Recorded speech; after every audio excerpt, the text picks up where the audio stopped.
नमस्कार, न्यूज के इकलौते फैमिली शो न्यूज की पाठशाला में आप सभी का बहुत स्वागत। मैं हूं सुशांत सिन्हा। ये वो पाठशाला जहां सबकी क्लास लगती है। और सबसे पहले आपको बता दूं कि आज कौन कौन सी क्लास लगाने वाला हूं, किस किस की क्लास लगाने वाला हूं। रिजल्ट के बाद पहली बार मोदी योगी मंच पर, और फिर क्या हुआ आज आपको यह बताऊंगा। बनारस पहुंचे पीएम मोदी के वो 5 मैसेज जो राहुल और अखिलेश को परेशान करेंगे, उन 5 मैसेजेस के बारे में बताऊंगा। विपक्ष का प्लान तैयार है क्या? लोकसभा में बड़ा तूफान आने वाला है क्या? आज इसका चैप्टर भी होगा। इधर ट्रेन हादसे में मौत का गम है, और इसी बीच इंडी गठबंधन के लोगों ने झूठ फैलाना शुरू कर दिया है क्या? चुनाव के बाद बंगाल में बवाल के बीच बीजेपी के कौन से बड़े नेता पहुंचे हैं? क्या बंगाल में चल रहा है, आज यह भी आपको दिखाऊंगा। कांग्रेस बूथ कैप्चरिंग और वोट लूट, इतिहास का वो हैरान करने वाला चैप्टर लाया हूं जो इस देश के बहुत सारे लोगों को नहीं पता होगा। वोट की लूट का वो चैप्टर जिसे देख लीजिएगा ना तो ईवीएम की पूजा करने लग जाएगा। अगर आप ईवीएम विरोधी हैं तो ये चैप्टर जरूर देखिएगा। प्लेन से उतरते सुनाई देना बंद हो गया। सिंगर अलका याग्निक के साथ ये क्या हुआ है? वो रहस्यमयी बीमारी जो अगर आपको हो गई तो 48 घंटे में मौत पक्की है, आज उसके बारे में भी बताऊंगा। लेकिन पाठशाला शुरू करने से पहले दिन भर का रिवीजन, उसके बाद पहला चैप्टर।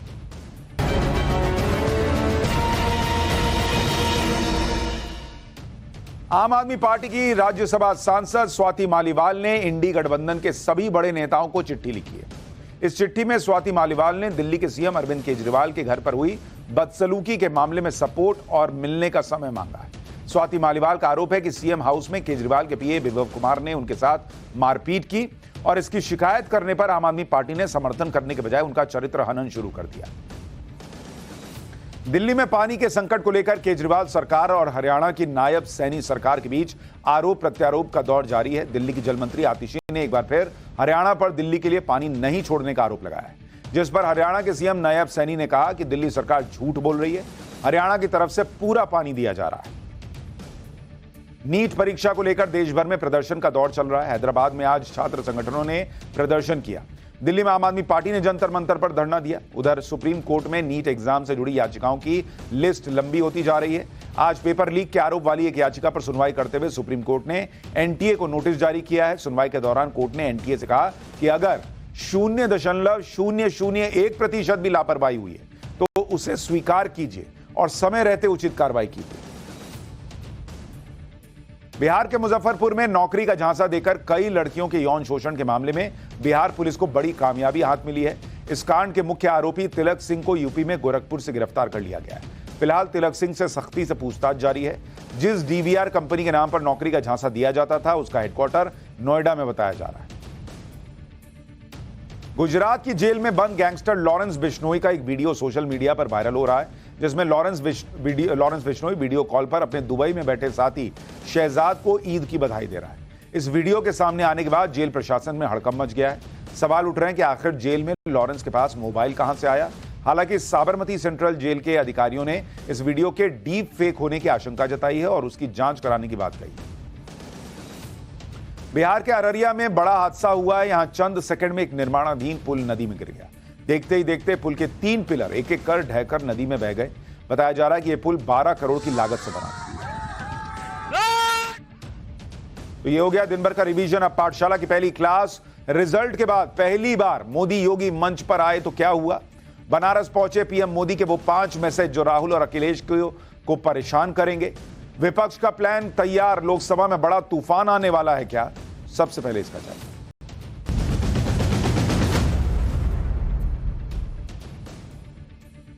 2024 के नतीजों में सबसे ज्यादा अगर किसी राज्य के नतीजे ने चौंकाया तो वो था उत्तर प्रदेश का नतीजा, क्योंकि यूपी में बीजेपी की उम्मीदों के उलट नतीजे आए। अब इसकी वजह क्या थी, इस पर मंथन और विश्लेषण लगातार हो रहा है कि बीजेपी की अपनी क्या कमियां रही और कैसे विपक्ष की भ्रम वाली राजनीति चल गई। लेकिन बड़ी बात यह है कि इन नतीजों से निराश ना होकर प्रधानमंत्री नरेंद्र मोदी और मुख्यमंत्री योगी आदित्यनाथ की टीम जो है वो फिर से यूपी को रीसेट करने में जुट गई। प्रधानमंत्री नरेंद्र मोदी की सबसे खास बात यही है कि वो निराशा और हताशा की कोई बात नहीं करते बॉस। हालात कैसे भी हों, प्रधानमंत्री नरेंद्र मोदी हमेशा आशावादी रहते हैं। कोई नेगेटिविटी वो अपने अंदर आने नहीं देते, ना खुद के अंदर ना ही अपनी टीम के अंदर। और इसलिए आप देखिए कि आज प्रधानमंत्री नरेंद्र मोदी चुनाव नतीजों के बाद जब पहली बार यूपी गए तो उन्होंने फिर कहा कि 2024 की जीत मामूली नहीं है, यह ऐतिहासिक जीत है बॉस, क्योंकि 10 साल के शासन के बाद लगातार तीसरी बार जनता किसी को सरकार बनाने का मौका दे और तीसरी बार लगातार विश्वास जताए, ऐसा 60-62 साल में नहीं हुआ। इसलिए किसी तरह की निराशा का कोई मतलब ही नहीं है। लेकिन जहां तक यूपी की बात है तो जो चैलेंजेस आए उनसे निपटने के लिए मोदी योगी की जोड़ी फिर से तैयार दिख रही है। आज वाराणसी में एक मंच पर मोदी योगी की जोड़ी और उनकी केमिस्ट्री ने संकेत दे दिया कि यूपी में आगे की लड़ाई के लिए वो फिर से तैयार हो चुके हैं। ये इंडी गठबंधन के लिए कैसे बड़ा मैसेज है, कैसे उनके लिए खतरे की घंटी है। जो लोग ये सोच रहे थे कि अब तो योगी आदित्यनाथ निपटा दिए जाएंगे, कोई नया मुख्यमंत्री बनेगा वगैरह वगैरह अफवाहें उड़ाई जा रही थी, ये तस्वीरें बहुत कुछ कह रही हैं। लेकिन पहले देखिए कि प्रधानमंत्री नरेंद्र मोदी आज जब चुनाव नतीजों के बाद पहली बार अपने संसदीय क्षेत्र वाराणसी पहुंचे तो उन्होंने चुनाव नतीजों को लेकर कहा क्या। 60 साल पहले हुआ था, तब से भारत में किसी सरकार ने इस तरह हैट्रिक नहीं लगाई थी। आपने ये सौभाग्य हमें दिया, अपने सेवक मोदी को दिया। भारत जैसे देश में जहां युवा आकांक्षा इतनी बड़ी है, जहां जनता के अथाह सपने हैं, वहां लोग अगर किसी सरकार को 10 साल के काम के बाद फिर सेवा का अवसर देते हैं तो ये बहुत बड़ी विक्ट्री है, बहुत बड़ा विजय है और बहुत बड़ा विश्वास है। आपका ये विश्वास मेरी बहुत बड़ी पूंजी है। यानी प्रधानमंत्री नरेंद्र मोदी लोकतंत्र में जो भगवान होता है, यानी जो वोटर होता है, उसको ही लोकतंत्र का भगवान मानते हैं। आज उसके पास तो गए ही, साथ ही काशी विश्वनाथ मंदिर में इस वक्त पूजा अर्चना कर रहे हैं। उसकी तस्वीर भी आपको दिखा रहा हूं। प्रधानमंत्री नरेंद्र मोदी काशी में मौजूद हैं और वहां पर काशी विश्वनाथ मंदिर में पूजा पाठ कर रहे हैं, उसकी ये तस्वीरें आ रही हैं। आज वाराणसी से जो तस्वीरें आई और जो जोश पीएम मोदी ने यूपी की अपनी टीम में भरा, वो इंडी गठबंधन के लिए भी बड़ा मैसेज है कि वो इस भ्रम में ना रहे कि यूपी में वो मोदी योगी की जोड़ी को कमजोर कर देंगे, क्योंकि इस वक्त इंडी गठबंधन इसी भ्रम में है कि उन्होंने यूपी में बीजेपी को कमजोर कर दिया और इसी में उनका टारगेट 2027 हो गया। राहुल गांधी ने भी वायनाड सीट छोड़कर फोकस यूपी की राजनीति पर कर दिया है। अखिलेश यादव भी विधानसभा सीट छोड़कर संसद की राजनीति करने चले गए हैं। प्रियंका वाड्रा भी सीधे चुनावी राजनीति में आने का फैसला कर चुकी है। अब इन तीनों का टारगेट यही होगा कि 2027 में यूपी का जो विधानसभा चुनाव है वहां पर बीजेपी के सामने बड़ा चैलेंज रखा जाए। इसलिए समाजवादी पार्टी और कांग्रेस का गठबंधन आगे भी जारी रहेगा। इस चैलेंज के बीच आज वाराणसी की तस्वीरें बहुत कुछ कहती हैं और इन्हें समझने की जरूरत है। देखिए, पहली बात तो यह है कि चुनाव नतीजों के बाद पीएम मोदी ने जिस पहले राज्य का दौरा किया वो उत्तर प्रदेश है। दूसरी बात यह है कि प्रधानमंत्री नरेंद्र मोदी ने यूपी की अपनी टीम को मैसेज दे दिया कि बॉस, नंबर गेम में फंसकर निराश होने की कोई जरूरत नहीं है।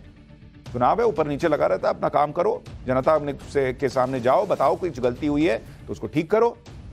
तीसरी बात यह है कि पीएम मोदी ने सीएम योगी को लेकर भी मैसेज दे दिया कि यूपी में कुछ इधर उधर होने वाला नहीं है। चौथी बात यह है कि प्रधानमंत्री नरेंद्र मोदी चुनाव नतीजों से आगे बढ़कर यूपी में बीजेपी की आगे की प्लानिंग करने का मैसेज दे रहे हैं। और पांचवी बात यह है कि यूपी बीजेपी के लिए सबसे अहम राज्य है और आगे भी यूपी पर ही बीजेपी का सबसे ज्यादा फोकस रहेगा। इतना ही नहीं, उन्होंने उत्तर प्रदेश की जनता को यह मैसेज भी दे दिया कि नरेंद्र मोदी उन लोगों में से नहीं है कि यूपी में सीटें कम हो गई तो अब यूपी को साइड लगाओ, या कोई नी जर्क रिएक्शन दे दिया। या जैसे राहुल गांधी जो है वो अमेठी हारे तो उसके बाद अमेठी से ऐसा बिफरे, ऐसा लग रहा था कि बाप रे बाप, अमेठी ने गुनाह कर दिया उनको हराकर। तो ऐसा नहीं किया नरेंद्र मोदी ने कि यूपी ने सीटें कम दे दी। सवाल उठने लगे कि ये यूपी ने क्या कर दिया, सोशल मीडिया पे लोग यूपी के लिए लिखने लग गए, अयोध्या के लिए लिखने लग गए, तो नरेंद्र मोदी ने भी वैसा ही कर दिया। ये नरेंद्र मोदी की पॉलिटिक्स नहीं है, वो आज दिख गया। इसलिए आप देखिए कि आज किसान सम्मान निधि की किश्त जारी करने के लिए पीएम मोदी ने यूपी को चुना और अपने संसदीय क्षेत्र वाराणसी गए, जहां से वो तीसरी बार सांसद बने। आज वाराणसी में नरेंद्र मोदी ने पीएम किसान सम्मान सम्मेलन में हिस्सा लिया और इस योजना की 17वीं किश्त जारी की। नरेंद्र मोदी ने अपने तीसरे टर्म की शुरुआत भी उस फाइल पर साइन करके की थी जिसके जरिए 9 करोड़ 26 लाख किसानों को 20,000 करोड़ की आर्थिक सहायता देने की मंजूरी दी गई। प्रधानमंत्री किसान सम्मान निधि योजना की बात करें तो इस योजना के तहत देश के किसानों को हर 4 महीने में सरकार की तरफ से 2,000 रुपया सीधा उनके बैंक अकाउंट में जाता है और अब तक 16 किश्तों में 11 करोड़ किसान परिवारों को 3,04,000 करोड़ रुपए की रकम उनके अकाउंट में दी जा चुकी है। यूपी के ही करीब 1 करोड़ 86 लाख किसान प्रधानमंत्री किसान सम्मान निधि के लाभार्थी हैं। पीएम मोदी ने खुद बताया कि इस योजना के तहत वाराणसी के किसानों के खाते में 700 करोड़ रुपए जमा हुए हैं, यानी इधर किसानों के खाते में सीधे रकम पहुंच रही है, वो खटाखट वाली नहीं, वो जो हर 4 महीने पे जाती है। उधर कांग्रेस ने अपने खाते से मोदी विरोध का नया तीर निकाली है। कांग्रेस की तरफ से कहा गया कि किसानों को आर्थिक सहायता देकर सरकार कोई एहसान नहीं कर रही है।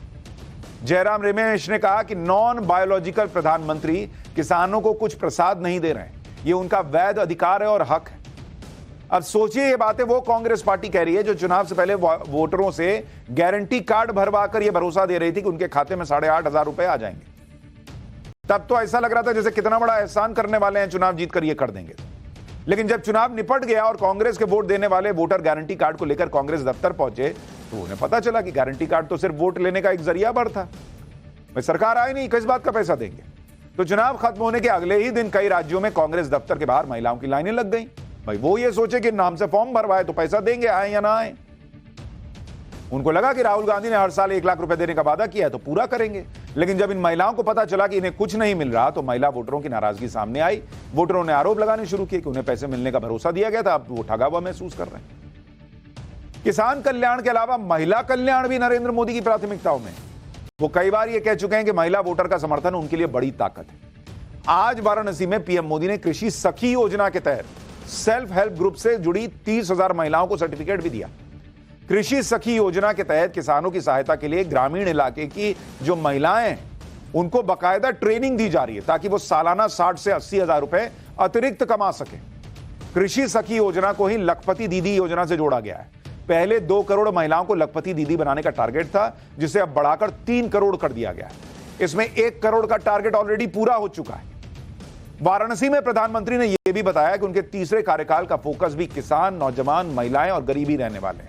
यानी पीएम मोदी ने बता दिया कि ऐसा नहीं है कि गठबंधन की सरकार में उनके गोल बदल गए, उनके लक्ष्य बदल गए हैं, उनकी प्राथमिकताएं बदल गई। ऐसा कुछ नहीं हुआ। एक बार प्रधानमंत्री को सुनिए, फिर बताता हूं कि वाराणसी में नरेंद्र मोदी की जीत को लेकर जो कहा जा रहा है उसका सच क्या है।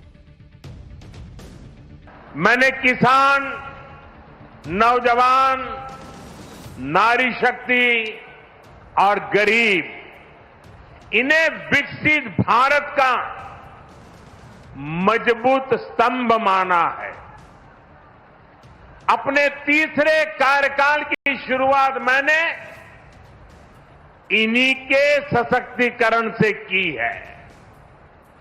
सरकार बनते ही सबसे पहला फैसला किसान और गरीब परिवारों से जुड़ा फैसला लिया गया है।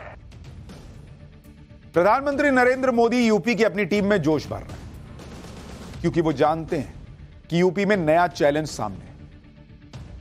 लेकिन अभी विधानसभा चुनाव में 3 साल का टाइम है। ऐसा नहीं कि इस चैलेंज से निपटा नहीं जा सकता। अच्छा, चैलेंज है क्यों, जरा इसको भी आप समझिए कि उत्तर प्रदेश में अभी की स्थिति क्या बन गई है। जरा आपको इसको आंकड़ों से समझाता हूं। जैसे अगर आप देखेंगे 2024 में क्या हुआ, 2024 में बीजेपी प्लस को, ये आपको यूपी का बता रहा हूं, उत्तर प्रदेश का, बीजेपी प्लस को कितनी सीट आई? 36 सीट आई। और अगर आप इसको सपा प्लस कांग्रेस को देखिएगा, प्लस को, तो उनको आई 43 सीट, 43 सीट। लेकिन ये ऐसा चैलेंज नहीं है जिससे 3 साल के टाइम में निपटा ना जा सके। क्यों भाई, ये क्यों कह रहा हूं, आपको ये भी समझना पड़ेगा। जैसे अगर आप देखेंगे कि अगर आप इसको विधानसभा के लिहाज से देखेंगे तो ऐसा लगता है कि भाई अब इसको अगर आप 36 सीट को कन्वर्ट कीजिएगा विधानसभा में, तो बीजेपी जो है वो 100-150 के आसपास, मुझे लगता है 150 से 175 के आसपास सीट दिखेगी। और कांग्रेस को अगर आप देखिएगा तो ये 200 प्लस सीटों के आसपास बैठेगा अगर आप विधानसभा में कन्वर्ट कीजिएगा, 225 प्लस भी हो सकता है। तो इस तरह से तो ऐसा लग रहा है कि यूपी गया हाथ से बीजेपी के। लेकिन भाई इसी तरह से अगर आप विधानसभा के नतीजे जो 2022 में आए थे उसको देखते तो ये सीटें लोकसभा की ज्यादा आनी चाहिए थी, पर वो तो आई नहीं। तो यही पॉलिटिक्स है जो पल पल बदलती है। आपको कल ही हमने बताया था कि यूपी को लेकर शुरुआती रिपोर्ट बीजेपी ने तैयार कर ली है, जिसमें मुख्य तौर पर यह बताया गया है कि भाई मोदी योगी के नाम पर उम्मीदवार अति उत्साही हो गए थे। 2 बार से ज्यादा जीते हुए सांसदों को लेकर नाराजगी थी। सांसद और संगठन के बीच तालमेल अच्छा नहीं रहा। विधायकों और सांसद कैंडिडेट के बीच टकराव रहे। टिकट बंटवारे में राज्य सरकार के सुझावों की अनदेखी हुई। संविधान बदलने की झूठ की राजनीति का असर रहा। दलित वोटों में जो बिखराव हुआ उसका फायदा नहीं मिला। मतलब ये ऐसी चीजें हैं जिसको कैसे टाइट करना है ये नरेंद्र मोदी अच्छी तरह से समझते हैं। पीएम मोदी ने आज वाराणसी पहुंचकर वाराणसी को लेकर इलेक्शन रिजल्ट के बारे में भी बात की। इसमें एक बात तो यह भी कही गई कि नरेंद्र मोदी का वाराणसी में मार्जिन घट गया। ये कई लोग कह रहे हैं। वाराणसी में पीएम मोदी के जीत का अंतर अगर आप देखेंगे, 2014 में 3,72,000 था, 2019 में यह 4,80,000 था, 2024 में यह 1,52,000 था। अब इसी का लोग माहौल बना रहे हैं, यही डिफरेंस दिखाकर कि बॉस नरेंद्र मोदी के जीत का मार्जिन गिर गया, इसका मतलब नरेंद्र मोदी हारते हारते बचे। राहुल गांधी ने तो यहां तक कह दिया कि अगर वाराणसी में नरेंद्र मोदी के खिलाफ उनकी बहन प्रियंका वाड्रा लड़ती तो नरेंद्र मोदी 2-3 लाख के अंतर से नरेंद्र मोदी 2-3 लाख के अंतर से हार जाते। तो हारा जीताए मतलब लड़ाया क्यों नहीं, ये नहीं बताते। लेकिन ये सब भी इंडी गठबंधन का फैलाया हुआ भ्रम है। अब देखिए कैसे ये लोग छोटी छोटी चीजें इधर से उधर करके पूरा नैरेटिव बदल देते हैं। वाराणसी में नरेंद्र मोदी की जीत के मार्जिन की अलग ही कहानी है, जिसे आपको फैक्ट्स के साथ समझना चाहिए। पहली बात तो यह है कि वाराणसी में नरेंद्र मोदी की जीत का अंतर जरूर घट गया, लेकिन नरेंद्र मोदी को जो वोट मिले हैं पिछली बार में उसमें और इस बार में ज्यादा अंतर नहीं है। पिछली बार भी वाराणसी के लोगों ने उन्हें 6,74,664 वोट दिए। इस बार भी नरेंद्र मोदी का वोट जो है वो 6 लाख प्लस है, 6,12,970। मतलब मात्र 50,000 वोट कम हुआ, 50-60,000। दूसरी बात, पिछली बार नरेंद्र मोदी के खिलाफ मैदान में 25 उम्मीदवार थे और इस बार सिर्फ 6 उम्मीदवार थे। यानी जो वोट पहले 25 उम्मीदवारों में बंटता था वो इस बार सिर्फ 6 उम्मीदवारों में बंटा। यानी नरेंद्र मोदी के खिलाफ उम्मीदवारों की संख्या कम थी। इस वजह से विपक्ष को एक मुश्त वोट पड़ गया। क्योंकि उम्मीदवारों की संख्या कम होने से वोटर के दिमाग में कंफ्यूजन कम हुआ।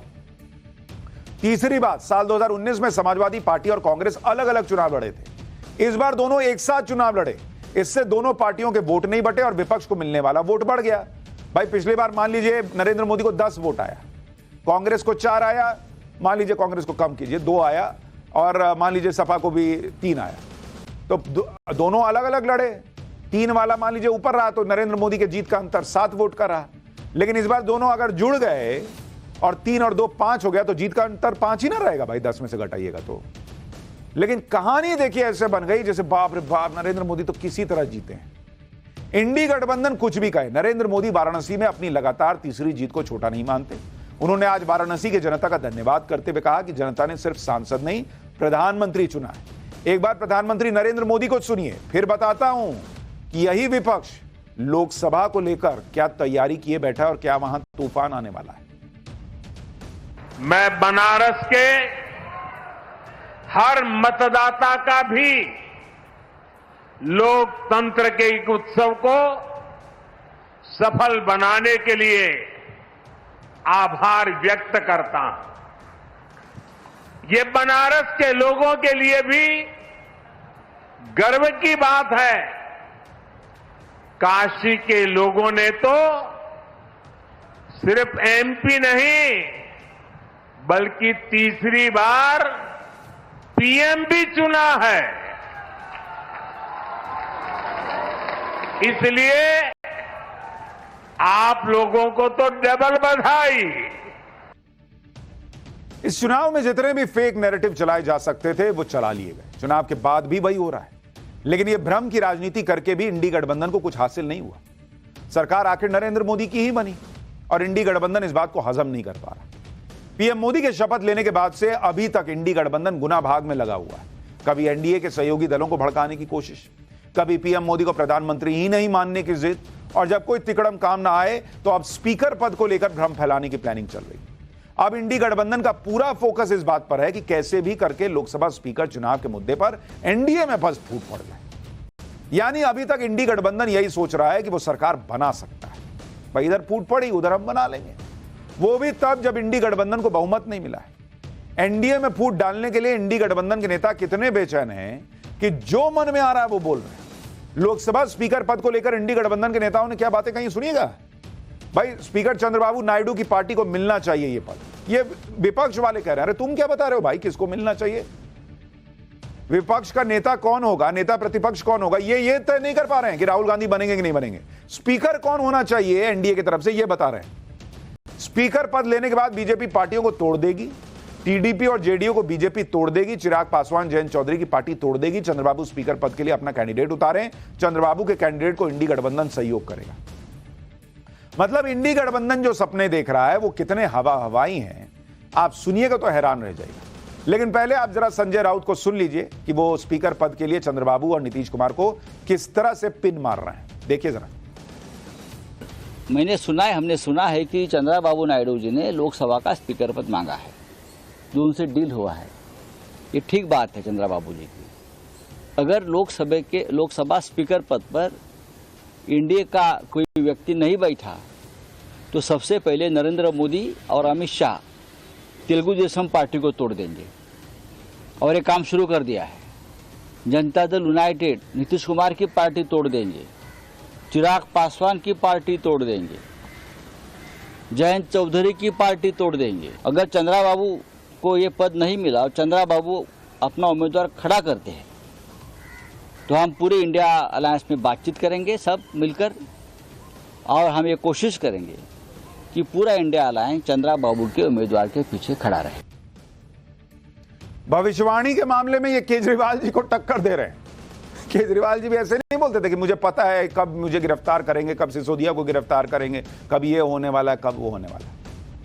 अच्छा, संजय राउत वैसे ही बर्ताव कर रहे हैं जैसे आस पड़ोस के घरों में लोग नहीं होते हैं जो आपके घर में आग लगाने के लिए, तुम देख नहीं रहे हो, पापा पूरी वसीयत तुम्हारे लिख देंगे छुटका भाई को, अभी से लिखवाओ कि वाला घर जो है वो मेरे नाम कीजिए, नहीं तो सब चला जाएगा छोटा भाई को। लेना एक ना देना दो, लेकिन पिन पूरा मारे हुए हैं ये लोग।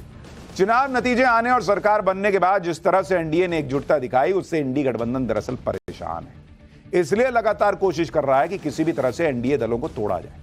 महाराष्ट्र में संजय राउत इसी कोशिश में लगे हैं तो दिल्ली में कांग्रेस के नेता लगे हुए हैं। आज प्रेस कॉन्फ्रेंस करके कांग्रेस नेता सुप्रिया श्रीनेत ने लोकसभा स्पीकर पद पर कहा कि यह पार्टी तय करेगी। सुप्रिया श्रीनेत ने कहा कि लोकसभा का तापमान बढ़ने वाला है क्योंकि वहां अब प्रियंका गांधी आने वाली है। सुनिए सुप्रिया श्रीनेत को, फिर आपको इंडी गठबंधन के एक और सपने के बारे में बताऊंगा।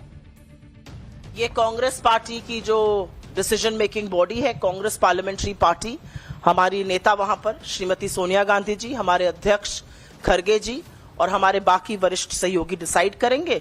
जैसे ही डिसाइड करेंगे आपको सूचित किया जाएगा कि कुर्सी की पेटी बांध लीजिए, क्योंकि सदन का तापमान जबरदस्त बढ़ने वाला है।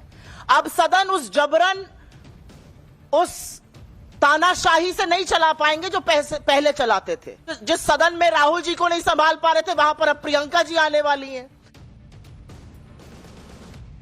ये नहीं बोल रहे हैं कि अब हम सदन में जनता के मुद्दे और उठाएंगे, हम जनता की बात करेंगे। तापमान बढ़ने वाला है, राहुल जी को नहीं संभाल रहे थे, अब प्रियंका जी आने वाली हैं। राहुल जी खुद ही कहते थे कि मैं बोलूंगा तो भूकंप आएगा, अब प्रियंका जी आएंगी तो पता नहीं क्या क्या भूकंप आएगा। कांग्रेस नेताओं के बयानों की भाषा देख रहे हैं, सीधा क्लियर फंडा इनका यह है कि इस बार संसद में जमकर हंगामा करना। इंडी गठबंधन को यह भी लग रहा है कि एनडीए सरकार कभी भी गिरा सकते हैं। इंडी गठबंधन के नेता कह रहे हैं कि लोकसभा में बहुमत भी साबित कर सकते हैं। गजबी लेवल पे हैं बॉस ये लोग।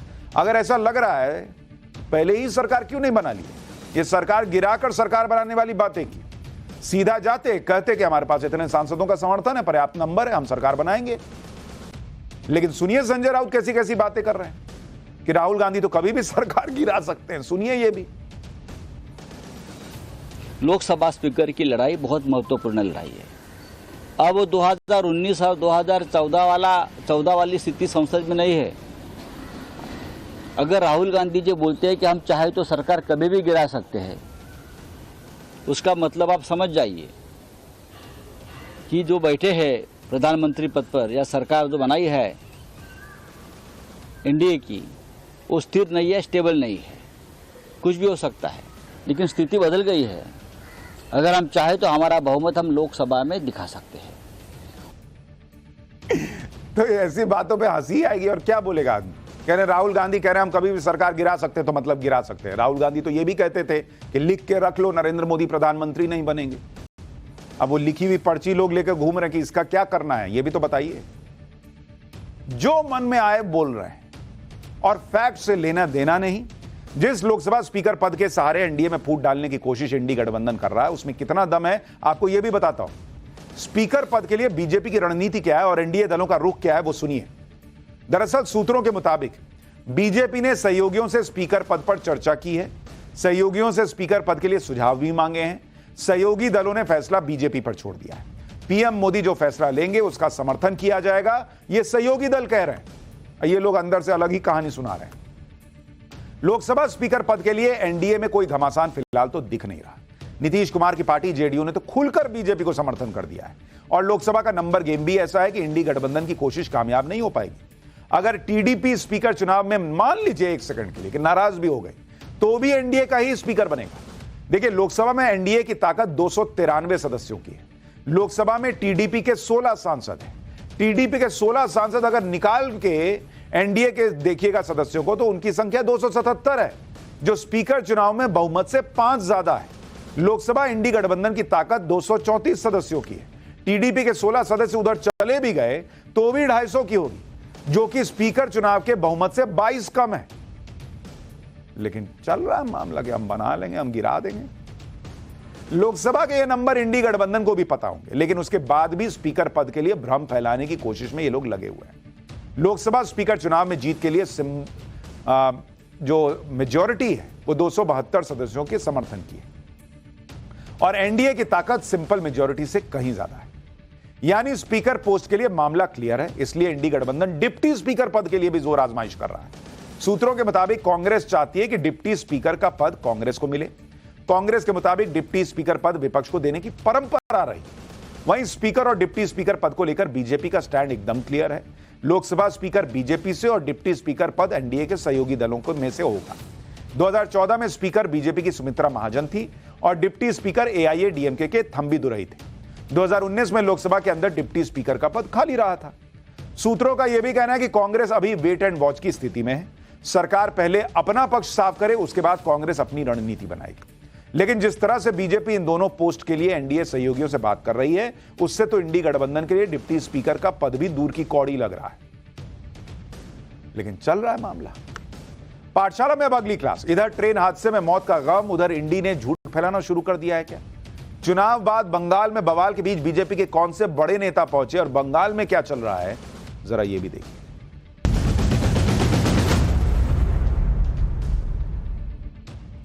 इंडी गठबंधन की सियासत किस कदर झूठ और भ्रम पर आधारित रही, इसके कई आरोप उन पर पूरे चुनाव में लगते रहे। भाई कहे ना कि आरक्षण खत्म हो जाएगा, हुआ तो नहीं। आरक्षण खत्म हो जाएगा से लेकर अब चुनाव ही नहीं होंगे और न जाने क्या क्या भ्रम इन लोगों ने फैलाया, झूठा नैरेटिव सेट किया। लेकिन फिर भी सरकार तो नरेंद्र मोदी की ही बनी। यानी ना तो नतीजे बदले और ना इंडी गठबंधन की रणनीति बदली। वो अब भी भ्रम फैलाने की राजनीति के ही सहारे आगे बढ़ रहे हैं। जैसे अब इंडी गठबंधन हालिया रेल हादसे के बहाने भी राजनीति चमका रहा है। सोमवार को पश्चिम बंगाल में हुए रेल हादसे को लेकर अब विपक्ष पूरा खर्चा पानी लेकर नरेंद्र मोदी सरकार पर चढ़ गया है और रेल मंत्री से इस्तीफा मांग रहा है। भाई वैसे तो सरकार पर सवाल उठाने का पूरा हक विपक्ष को होता है और किसी हादसे में अगर कोई लापरवाही दिख रही है तो उस पर भी रेल मंत्री को घेरना कोई गलत बात नहीं और ना ही कोई नई बात है। ऐसा पहले भी होता रहा है और विपक्ष को सवाल पूछना भी चाहिए, लेकिन फैक्ट्स के साथ। रेल हादसे पर राजनीति की रेल ऐसे वक्त पर दौड़ाई जा रही है जब अभी तक रेल हादसे में बचाव का काम चल ही रहा है। अभी भी यह पता ही लगाया जा रहा कि रेल हादसा कैसे हुआ और यहां पॉलिटिक्स शुरू हो गए। मतलब चिताएं ठंडी भी नहीं पड़ी हैं और बिना फैक्ट्स के बातें हो रही हैं। आप देखिए, देश के पूर्व रेल मंत्री और कांग्रेस के मौजूदा अध्यक्ष मल्लिकार्जुन खड़गे ने मोदी सरकार पर एक साथ कई सवाल दागे और मोटे तौर पर यह कहा कि मोदी सरकार रेलवे सुरक्षा के लिए मजबूत कदम नहीं उठा रही है। रेलवे में हुई कम भर्तियों पर भी कांग्रेस अध्यक्ष ने सवाल उठाए। रेल हादसे में मरने वालों की संख्या पर सवाल उठाए। मल्लिकार्जुन खड़गे अपने आरोप लगा रहे हैं, सरकार अपना बचाव कर रही है, लेकिन इस बीच फैक्ट्स क्या कहते हैं? भाई हम तो कह रहे हैं मल्लिकार्जुन खड़गे सरकार से सवाल पूछें, जरूर पूछें, लेकिन फैक्ट्स तो इधर उधर ना करें। किसके राज में रेलवे ज्यादा सुरक्षित थी, नहीं थी, किसने रेलवे के लिए ज्यादा काम किया, नहीं किया, हमने इसकी पड़ताल की। सबसे पहले तो रेल हादसों की ही बात कर लेते हैं। अगर आप आंकड़े देखेंगे, जैसे अगर आप देखेंगे ट्रेन हादसे किसके राज में क्या हो रहे थे, जरा इसका प्रश्न पूछा जाना चाहिए ना भाई। ट्रेन जो है वो आम आदमी की सवारी है और उसको लेकर आप पैनिक बटन दबा रहे हैं क्या? 2004 से 2014 अगर इसको आप देखेंगे, ट्रेन हादसे देश में कितने हुए? कुल हुए 1711। यानी अगर इसका आप औसत निकालिएगा तो औसत बैठता है ऑलमोस्ट हर साल जो है 171 ट्रेन हादसे हुए यूपीए की सरकार में। 2014 से 2024 के बीच में कितने ट्रेन हादसे हो चुके हैं? कुल हादसे हुए हैं 678 और अगर इसका औसत निकालिएगा तो सालाना 68 ट्रेन हादसों का औसत है। अब मैं तो यह कहता हूं कि ये 68 भी नहीं होने चाहिए बॉस, एक हादसा नहीं होना चाहिए, किसी को अपने को नहीं गंवाना चाहिए। लेकिन कहां 171 से हम 68 पर आए हैं और हमें और प्रयास करना चाहिए मिलकर के हम इसको 1 पर 0 पर ले आए। तो भ्रम और झूठ तो ना फैलाया जाए ना, क्योंकि मोदी सरकार में रेल हादसों में 60% ये नीचे गया है, 60% रेल हादसे कम हुए हैं और आप पब्लिक में पैनिक क्रिएट कर रहे हैं कि ट्रेन सुरक्षित नहीं है। पब्लिक कैसे चलेगी फिर? यह तो साफ है कि नरेंद्र मोदी के राज में रेल हादसों में कमी आई है, बड़ी कमी आई है। लेकिन कांग्रेस अध्यक्ष मल्लिकार्जुन खड़गे ने यह भी दावा किया कि साल 2017 से 2021 के बीच में रेल हादसों की वजह से 1 लाख लोगों की जान गई। कह रहे हैं कि 1 लाख लोग मरे हैं पिछले 17 से 21 के बीच में। हमने इसकी भी पड़ताल की, क्योंकि यह बात भी सही नहीं है, पूरा सच नहीं है ये। क्योंकि साल 2017 से 2021 के बीच 1 लाख लोगों की जान तो गई, लेकिन उसमें 71,000 लोगों की मौत ट्रेन से टकरा जाने या ट्रेन से गिर जाने की वजह से हुई। ट्रेन में हादसा हो गया इसलिए नहीं हुई। जबकि ट्रेनों की आपस में टक्कर की वजह से जो जाने गई वो कुल 1 लाख मौतों में से 446 थी जो ट्रेन हादसे में हुई, और ट्रेन के डिरेल होने की वजह से 2017 से 2021 के बीच में 293 मौत हुई हैं। यानी जो ज्यादातर मौतें जिसका जिक्र मल्लिकार्जुन खड़गे कर रहे हैं 1 लाख में, वो ट्रेन से गिर जाने या ट्रेन से टकरा जाने की वजह से हुई। और आपने ऐसे लिख दिया कि 1 लाख लोग मर गए, आदमी पैनिक में आ जाएगा। भाई कैसे चढ़ेगा ट्रेन में डर के मारे? और सच्चाई क्या है वो आपके सामने है। यही मैं कह रहा हूं कि विपक्ष सवाल जरूर पूछे, लेकिन पॉलिटिक्स करता जब दिखता है, छेड़छाड़ करता दिखता है आंकड़ों से, नैरेटिव कुछ और बनाने का प्रयास करता है, तब उस सवालों की ईमानदारी पर सवाल खड़े होने लगते हैं। वैसे तो किसी भी वजह से कोई मौत नहीं होनी चाहिए, लेकिन जब ट्रेन यात्रियों की मौत पर राजनीति हो रही हो तो फिर सारी तस्वीर आपको पता होनी चाहिए। अब ट्रेन की टक्कर और डिरेल होने की घटना पर भी आप मोदी और मनमोहन सरकार का रिपोर्ट कार्ड देखिए। जैसे अगर आप देखेंगे कि ट्रेन की टक्कर अगर आप देखें, या अगर आप इसको देखें मोदी सरकार और यूपीए दोनों के जमाने में क्या हो रहा था। अगर आप देखेंगे ट्रेन की टक्कर किसके जमाने में कितनी हुई, भाई अगर आप देखिए यूपीए के जमाने में 84 ट्रेनों की टक्कर हुई। 2014 से 2023 के बीच में अभी जो जानकारी है उसके मुताबिक 30 ट्रेनों की टक्कर, यानी नीचे आया है मामला, लेकिन इसको अभी 0 करना है। इसमें कोई खुश होने की बात नहीं कि अभी हम 30 पर हैं, इसको 0 करना है। अगर आप देखिएगा ट्रेन के डिरेल होने की घटना है, कितनी डिरेल हुई?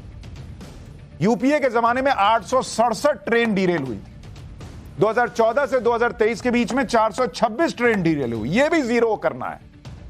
लेकिन जो लोग प्रश्न उठा रहे हैं ना, वो इधर उधर का मामला घुमा रहे हैं, ये गड़बड़ बात है।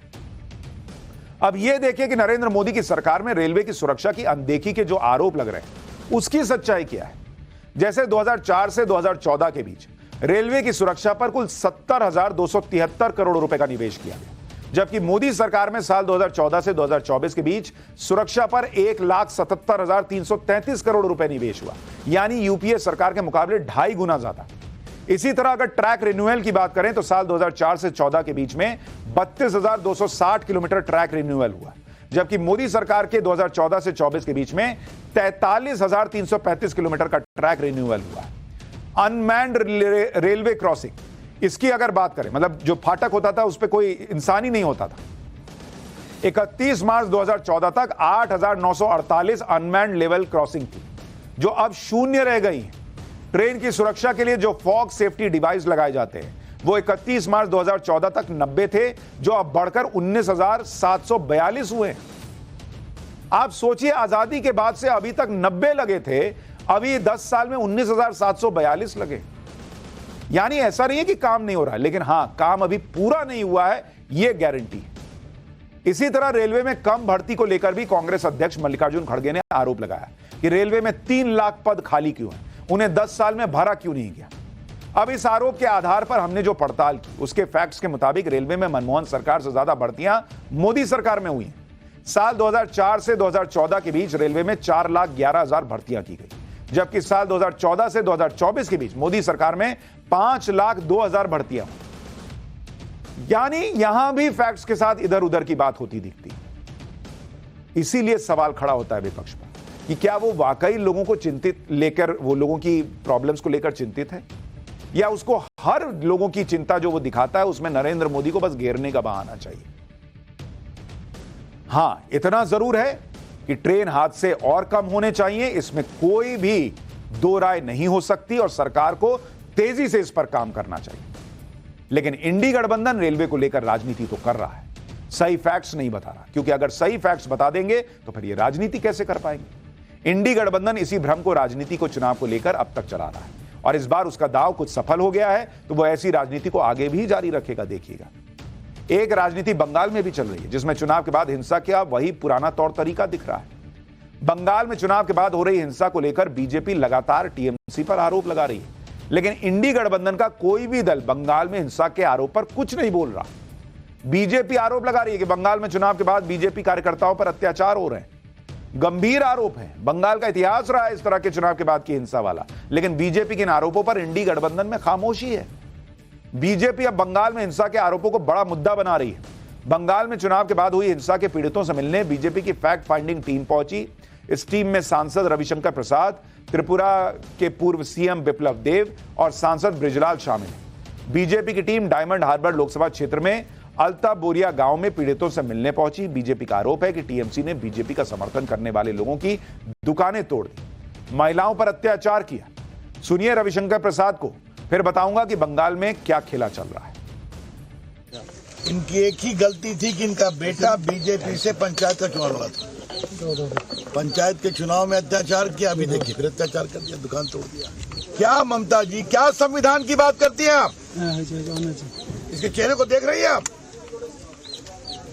गरीबी और मासूमियत, दो समय की रोटी कमाना, बस एक ही पाप था कि इसका बेटा बीजेपी का समर्थक है।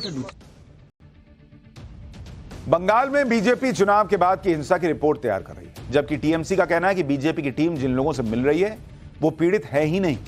टीएमसी के मुताबिक बीजेपी के कार्यकर्ता ही बीजेपी की टीम के सामने ये आरोप लगा रहे हैं। इसी बीच बंगाल में नया पॉलिटिकल ट्विस्ट भी देखने को मिल रहा है। ममता बनर्जी ने कूच बिहार में बीजेपी सांसद अनंत महाराज से मुलाकात की। अनंत महाराज बंगाल से बीजेपी के इकलौते राज्यसभा सांसद हैं और कूच बिहार इलाके में काफी प्रभावशाली हैं।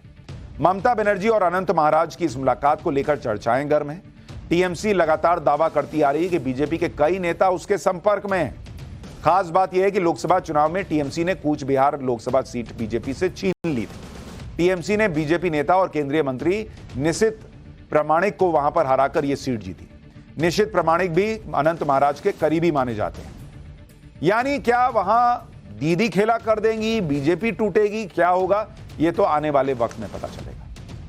लेकिन पाठशाला में अब एक बड़ा important chapter, Congress booth capturing और वोट लूट, हिस्ट्री का वो हैरान करने वाला चैप्टर जो बहुत लोगों को देखना चाहिए, क्योंकि आपको यह पता नहीं है हिस्ट्री। वोट की लूट का वो चैप्टर जिसे देखकर ईवीएम की पूजा करने लगेंगे ईवीएम विरोधी। जरा ये चैप्टर देखिए।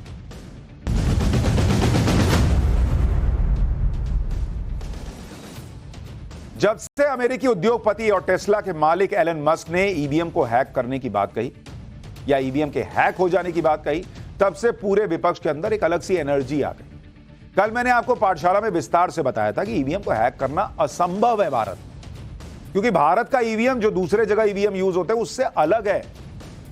इसमें इंटरनेट नहीं, ब्लूटूथ नहीं, एक चिप लगता है, वो चिप एक ही बार प्रोग्राम हो सकता है, उसको रीप्रोग्राम नहीं कर सकते, मतलब अलग ही सिस्टम है बॉस। ईवीएम से चुनाव करवाना पूरी तरह सुरक्षित है। एलन मस्क शायद भूल गए कि जब भारत में बैलेट पेपर से चुनाव करवाए जाते तो किस तरह की खतरे और परेशानियों के बीच चुनाव कराए जाते थे। उस दौर में बैलेट पेपर वाली मतदान पेटी लूट ली जाती थी, बैलेट पेपर में आग लगा दी जाती थी। बिहार और यूपी में चुनाव करवाना किसी युद्ध से कम नहीं होता था।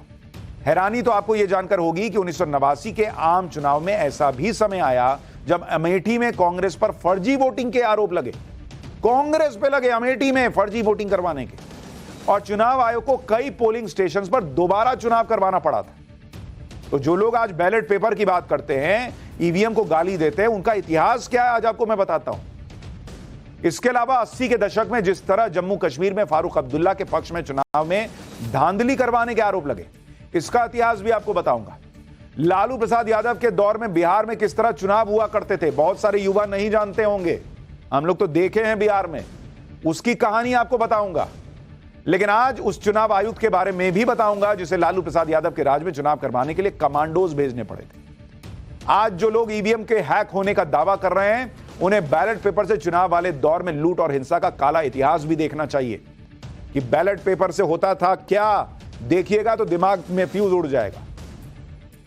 वैसे तो बैलेट पेपर से चुनावों में धांधली का इतिहास बहुत पुराना है, लेकिन आज उस चुनाव के बारे में बात करना जरूरी है जब देश एक सिटिंग प्रधानमंत्री की सीट पर बूथ कैप्चरिंग का आरोप झेल रहा था और इसकी वजह से कई पोलिंग स्टेशन पर दोबारा से चुनाव करवाना पड़ा।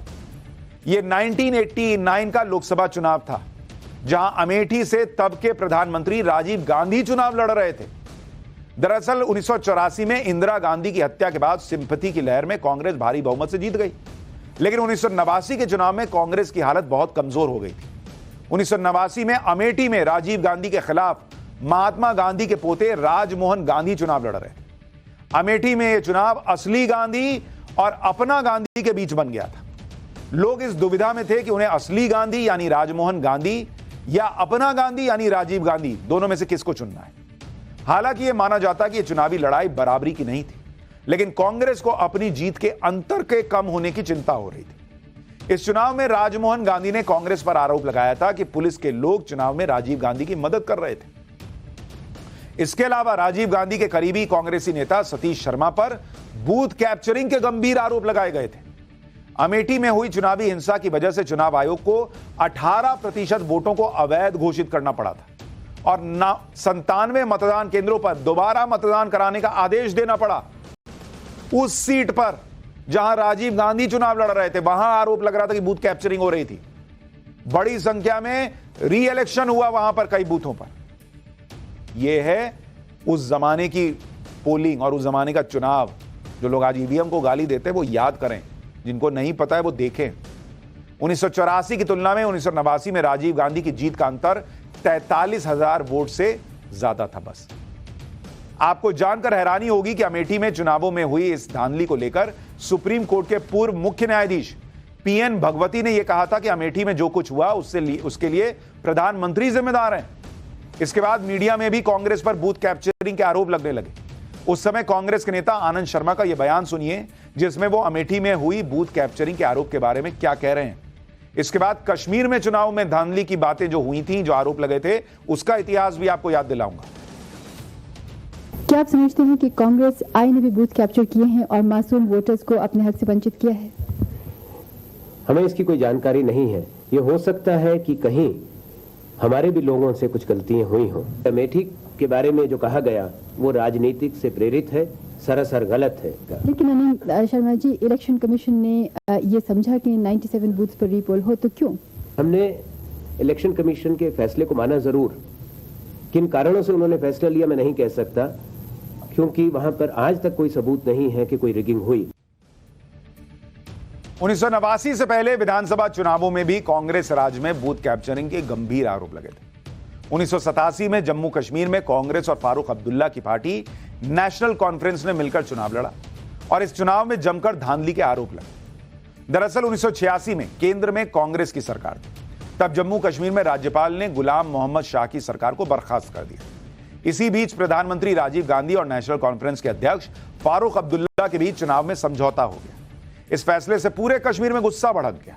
इसके बाद 1987 में हुए जम्मू कश्मीर में विधानसभा चुनावों में कांग्रेस पर चुनाव धांधली के आरोप लगे। इन चुनावों में धांधली को लेकर मशहूर लेखक सुमंत्र बोस ने अपनी किताब Kashmir roots of conflict path to peace में लिखा कि जैसे ही चुनाव में विपक्ष के उम्मीदवारों की बढ़त दिखाई दी, वैसे ही सरकारी अधिकारियों ने वोटों की गिनती रोक दी। उस समय पीपल्स कॉन्फ्रेंस के उम्मीदवार अब्दुल गनी लोन ने चुनाव आयुक्त से शिकायत की थी कि हंदवाड़ा के एक काउंटिंग स्टेशन से रातों रात बैलेट बॉक्स यानी मतपेटियां हटा दी गईं और उनके 100 मतगणना एजेंटों को गिरफ्तार कर लिया गया। इन चुनावों में धांधली को लेकर कश्मीरी नेता सज्जाद लोन ने यह तक कह दिया कि चुनावों में धांधली की वजह से कांग्रेस और नेशनल कॉन्फ्रेंस ने जीत हासिल की। यह है बिना ईवीएम के चुनावों का इतिहास। जो लोग आज सवाल उठा रहे हैं ना, उनको देखिए, समझिए उनका इतिहास क्या है। चुनावों में धांधली के लिए बिहार में लालू प्रसाद यादव का दौर पूरे देश को याद है। 1990 के दौर में देश में बैलेट पेपर से ही चुनाव हुआ करते थे, लेकिन उस दौर में बिहार में चुनाव करवाना बहुत बड़ा काम माना जाता था, चैलेंज होता था, क्योंकि बिहार के हर चुनाव में बूथ कैप्चरिंग से लेकर बैलेट पेपर लूट और मारपीट हिंसा की खबरें आती थी। लालू यादव के दौर में बिहार में किस तरह चुनाव हुआ करता था, उसका एक किस्सा सुनाता हूं। बिहार चुनाव में धांधली के बारे में लेखक मृत्युंजय शर्मा ने अपनी किताब broken promises caste crime and politics in Bihar में इसका जिक्र किया है। इसके मुताबिक 1990 में chief election commissioner TN Seshan ने फैसला किया कि चाहे जो हो जाए, बिहार में किसी भी सूरत में पारदर्शी तरीके से चुनाव करवा के दम लूंगा। इसके लिए टीएन सेशन ने पंजाब से कमांडो हायर किए और बिहार के उन पोलिंग बूथ पर तैनात किए जो हिंसा और बूथ कैप्चरिंग के लिए बदनाम थे। टीएन सेशन ने इस फैसले से लालू यादव इतने नाराज हुए उनके फैसले से कि टीएन सेशन के लिए अभद्र भाषा का इस्तेमाल करने लगे और पागल साण नाम रख दिया टीएन सेशन। पागल साण। तो जो आज का यूथ नहीं जानता है ना भाई, एक तो ईवीएम के लिए हैकाथॉन हो जाए लेकिन कोई प्रूव नहीं कर पाया कि ईवीएम हैक होता है, लेकिन देखिए बैलेट पेपर से क्या क्या हो चुका है। टीएन सेशन पर लालू यादव के गुस्से के बारे में कई किस्से मशहूर हैं। बिहार के एक लेखक संकर्षण ठाकुर अपनी किताब बंधु बिहारी में लालू प्रसाद यादव के गुस्से के बारे में लिखते हैं कि 1995 के चुनावों के दौरान लालू यादव बिहार के मुख्यमंत्री थे और बिहार के मुख्य निर्वाचन अधिकारी आरजीएम पिल्लई थे। लालू यादव ने पिल्लई को फोन लगाया, गुस्सा करते हुए कहा कि हम तुम्हारा चीफ मिनिस्टर हैं और तुम हमारा अफसर। ई शेषनवा कहां से बीच में टपकता रहता है। यह वो दौर था जब बिहार में चुनाव के दौरान हिंसा में लोगों की मौत हो जाया करती थी। आज आपको बिहार में चुनावों के दौरान मौत के कुछ आंकड़े भी दिखा देता हूं। चुनावी हिंसा से बिहार में जब मौत हुई 1984 में, अगर आप लोकसभा चुनाव देखिएगा 24 मौत, 85 में 63 मौत, 89 में 40 मौत, 90 के बिहार विधानसभा के चुनाव में 87 मौत हुई थी। 1990 के इसी चुनाव में जीत के बाद ही लालू प्रसाद यादव पहली बार बिहार के मुख्यमंत्री बने थे। आज के दौर में देश में ईवीएम से चुनाव हो रहे हैं जिसमें धांधली के मामले खत्म हो गए हैं, लेकिन एजेंडा चलाने वाले अब भी ईवीएम को हैक करने के आरोप लगा रहे हैं। लेकिन यह हिस्ट्री आपको इसलिए याद दिलाई ताकि आप आज का जो वर्तमान है उसमें क्या सही हो रहा है, नहीं हो रहा है, जो सवाल उठा रहे हैं वो क्यों उठा रहे हैं, इसको समझ सकें। क्योंकि जो इतिहास से सबक नहीं लेता ना, उसका भविष्य खराब होता है।